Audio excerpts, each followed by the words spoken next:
Ayan, good morning, good morning, good morning po sa inyong lahat. Isang mapagpalang umaga sa atin lahat. Sana lahat ay nasa mabuting kalagayan, kasama na yung aking mga basher dyan. So, ito, shoutout muna sa Team Kalingap na nasa Hong Kong. Hong Kong ba? Shoutout sa inyo dyan, kila Dr. Lab. Ayan. At shoutout din po sa ating mga kasamahan sa Strikers.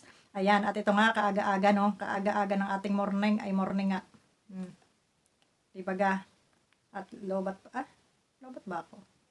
Ay, hindi pala. Akala ko ako yung lobat, hindi pala. So ito, pagbukas natin ang ating YouTube channel at tayo magmamarites, ito yung ating mga nakita. No? Kali-kaliwang live at kali-kaliwang kabi-kabilang post ng mga reactor. At napasilip ako doon kay Marilyn Chang. At ito nga yung topic kay Dodong at kay Dodong at kay Rachel sa Rochelle community na di umano ay hiwalay na, nag-signing off na. Parang ano yun na, ano ba yun? Wala bang forever? Wala ba talagang forever sa buhay, no? Alam niyo kung sino lang ang may forever? Yung kape. Oh, yan. Nescafe Classic. Ayan, yan ang aking forever. Kasi talagang pagdating sa love life or sa kung ano pa man ay wala talagang forever diyan So, ganito yan. Ha? Unang-una, bawat isa pinakinggan ko. Ang sinisisi nila dito ay mayroong di umanong mga grupo o mga sponsor o kung sino pa man dyan na nakapaligid dito sa love team na ito na talagang gustong paghiwalayin ang Dodong at ang Rachel, no? Andyan na naman yung mga basher. Pero, doon sa live ni MC, dami ko nakita doon. Sabi niya, paldo-paldo na naman ang mga reaktor. At sabi niya, mga taga-kabilang kampo, di umano. Ibig sabihin, taga dito sa amin. So, ganito lang yan. Huwag daw panoorin kasi ganun ganito. Panoorin nyo. Bakit ang hindi? Malay nyo. Doon sa mga nagre-reaction, may makuha kayo magandang reaksyon. Hindi naman lahat siguro ay pabor lang sa isa o pabor doon sa isa. Siguro naman hindi lahat ay kasiraan ang sasabihin ng mga nagre-reactor. So bakit hindi nyo panoorin? Huwag kayong ganyan na huwag nyo panoorin, huwag nyo puntahan kasi itinatapik. Alam nyo kasi, sabi nga ni Kapitan ng Walang Barangay, nakapublic yan. Kung hindi sila nag-public, walang pag-uusapan unless sinisiraan at yun ang hindi maganda. Pero kung maganda naman yung komento at argumento doon sa magkabilang panig, bakit ang hindi natin panoorin? So huwag kayong ganyan sa mga viewers dyan. So ako dito lang ako sa gitna kasi pinanood ko yung tatlong persona na binabanggit dito sa na kesyo against dito kay Dudong at pilit daw pinaghihiwalay ng mga ito, no? Ayaw daw kay Dodong kasi ganun ganito. Doon sa tatlong siraulong ito, hindi ko na kayo pangalanan ha. Pero pag napikon ako, papangalanan ko kayo. Alalahanin nyo, ito ay hindi panunumbat. Ano ang against nyo kay Dodong? Dahil ba, wala siyang oras kay Rachel dahil siya ay nasa mission niya, nasa kanyang trabaho, dapat unawain ninyo pag mga ganon. So, ano ang ikinakayaw ninyo kay Dodong para kay Rachel? Hindi nyo ba naisip na kung wala ang Dodong, hindi makikilala, hindi matutulungan, hindi mababago ang buhay. Hindi ito sa panunumbata. Hindi mababago ang buhay ng Morales family na to. Morales ba? O yun, Morales family na to. Hindi ito panunumbat. Ipinapaalala ko lang dito sa mga taong ito na baka ito ay mga nakakalimot. Baka kayo ay nagkaka-amnesia dahil nga, kumbaga ay successful na yung kabila. Pero alalahanin nyo, saan ba nag-ugat? Ang lahat dito sa kabilang panig na inaayawan ninyo. Bakit nyo inaayawan? At saka, kayo ba yung makikisama sa love team na ito halimbawa sila man ay magkatuluyan? Hindi, di ba? Buhay nila yan. Huwag niyong pangunahan ang kanilang mga desisyon. Alam nyo, maaaring na, sabi nga ni Dudong, sabi nga ni Rachel, wala naman daw third party. Kumbaga, wala namang iba si Dudong at wala rin namang iba itong si Rachel. Ano ang problema? Saan nag-ugat? Dahil dito sa magkabilang panig na against dito sa isa at against din dito sa isa. Nagsasalpukan, ang naapektuhan yung dalawa. Ngayon, dito natin masasabi na kung kayo ay naghiwalay dahil hindi nyo na matake yung mga pinagsasasabi nitong kabila at hindi nyo matake itong pinagsasasabi ng kabila, both side, ang masasabi ko lang ay mahina pa yung inyong relasyon o hindi strong yung inyong pagmamahalan. Bakit? Kasi kung ako, kahit ano pang sabihin nyo dyan, kahit anong gawin nyo dyan, kahit magulang ko pa yan, kahit kamag-anak ko pa yan nakikisawsaw sa buhay ko, sa love life ko, wala akong pakikinggan sa inyo. Ang pakikinggan ko, yung damdamin ko, yung puso ko, basta't kami nagkakaunawa ang lamang dalawa, ay wala akong pakialam sa aking kapaligiran. 'Di ba? Ganon, sana kung strong talaga yung pagmamahal mo. Pero kung makikinig ka sa mga nagpapayo sa iyo, sa mga nagsusulsol sa iyo, ay wala yun, walang tibay yung pagmamahal mo sa kanya, hapyaw, kumbaga parang gamitan, ganon. Ang nangyayari, gamitin si ganito para sa career o sa kasikatan. So ganon ang nangyari. Kasi kung makikita natin na talagang strong o talagang dibdiban yung inyong mga damdamin sa isa't isa. Sabi nga kahit ano pang humadlang sa inyo diyan, kahit harangan pa kayo diyan ng sibat, hindi kayo matitinag.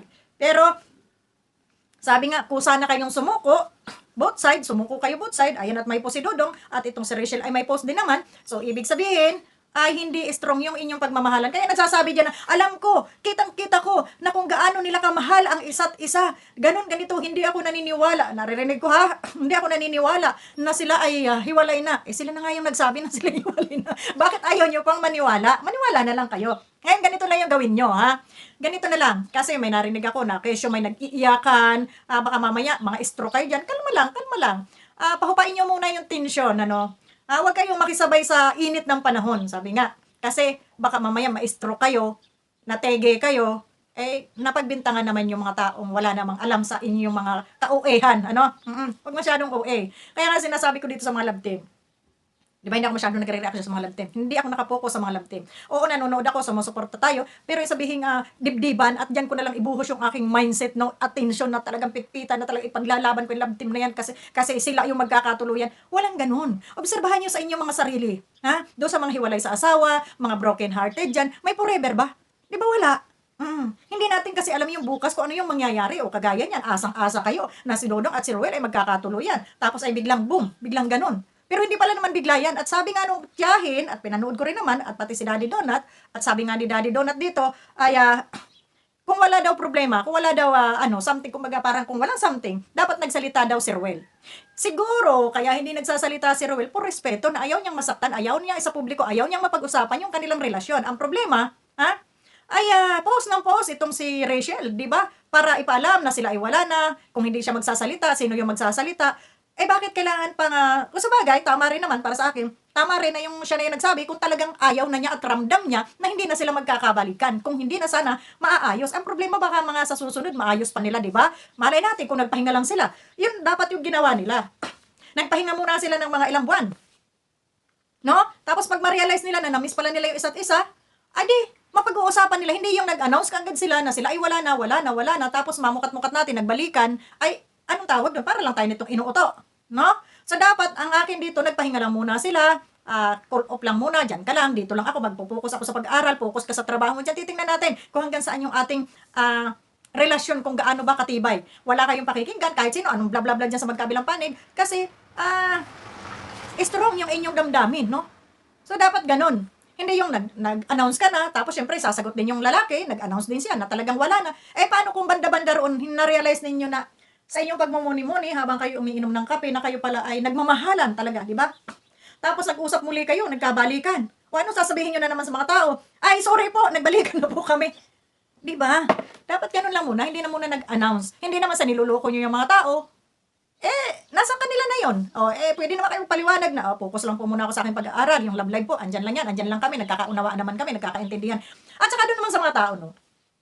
Sa mga viewers, namang siraulo, ang daming siraulo dyan. Lalo na yung UE na hanggang sa love life ng tao, hanggang sa personal ng tao, gusto nyong alamin minuto bawat isa sa kanila. Ano na kayo? Kahit kayo mga sponsor, wala na kayong karapatan sa mga personal na buhay nila. Di ba? Yung kanilang personal na pinag-uusapan, gusto nyo lahat ng detalye ng kasulok-sulukan ng kanilang buhay, ay nakakaalam kayo. Ano na kayo? Kayo yung nagpapagulo talaga. Meron talaga dito mga demonyeta yung nagpapagulo talaga, yung ayaw kay Ruel, tapos ayaw kay Rachel. Yan, ang mga nanunulsol dito. Di ba? Tapos yung dalawa, siyempre, napagod na rin siguro. Ay sino apektado dito? Di kayo rin.